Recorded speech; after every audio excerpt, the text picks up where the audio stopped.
I got my PhD in the field of organic chemistry, postdoc at Stanford University, joined the group of a man who was going to win a Nobel Prize in chemistry, voted one of the top 50 most influential minds in the world. I was a visiting scholar at Harvard University. I've spoken at every major university in this country, have over 650 research publications, voted the R&D magazine Scientist of the Year. I'm in the National Academy of Inventors. I'm a member of the American Association for the Advancement of Science, over 120 patents, started 7 or 8 companies. We work in areas that range from medicine to material science to electronics, computer memory, medical devices. We work across a broad range of areas. But more than any of that, what means the most to me is that I'm a Jew who believes that Jesus is the Messiah. I grew up just outside of New York City. I thought everybody was Jewish. I didn't even know that there was anything else. I had no particular interest in that, other than when all my friends were getting bar mitzvahed or bat mitzvahed, and then I would attend, of course, every week. There was never really any excitement for me. I remember once I even tried to talk to a rabbi. He just brushed me off. There was very little explanation for me. I remember when I went to college, I started meeting a number of people that said that they were born-again Christians, which was sort of an odd term. What's born again? What do you mean, born again? One person saw me in the laundry room. He said, "Do you mind if I give you an illustration of the gospel?" And I remember we sat there, and he actually started to draw a picture.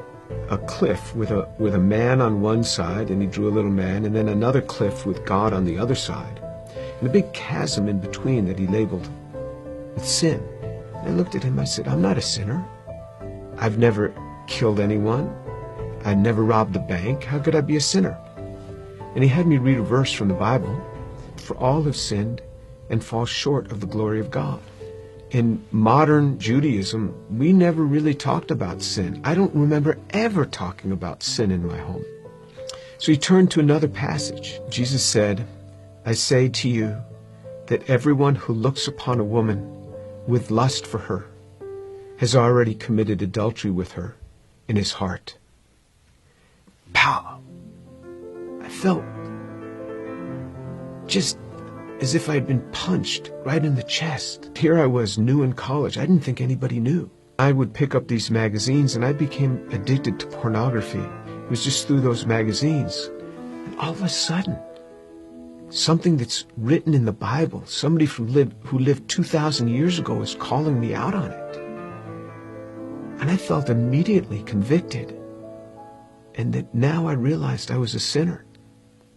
When I read in the scriptures what sin is, then I knew I was a sinner. How am I going to get to God? We Jews know this better than anyone else. Without the shedding of blood, there is no forgiveness of sin. This description in Isaiah 53 of how he will bear upon himself my sin, the things that I had done, and this was him. This was the man that took this upon himself on the cross. The perfect God comes and gives himself for us. He is the one that gives himself for us. I started to realize how Jewish the New Testament is. This book is so Jewish. The New Testament is so Jewish. It's all around Jewish people. And then on November 7th, 1977, I was all alone in my room. The realization that Yeshua is the one who died on the cross. And I said, "Lord, I am a sinner. Please forgive me. Come into my life." And then all of a sudden, someone was in my room. And I opened my eyes. I was on my knees. I opened my eyes. Who's in my room? That man, Jesus Christ, stood in my room. This amazing sense of God. Jesus was in my room, and I wasn't scared. All I started doing was just weeping. The presence was so glorious because he was there in my room on that day. And I didn't want to get up. And this amazing sense of forgiveness just started to come upon me. That was him. Finally, I got up. I didn't know what to do.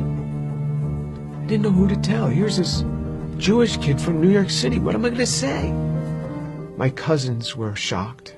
How could you do that? You're Jewish. Telling my mother how I had invited Jesus into my life. She didn't say much. She was weeping. She told my father they weren't happy at all. And she said, I don't blame them for killing Jesus after the things that he said.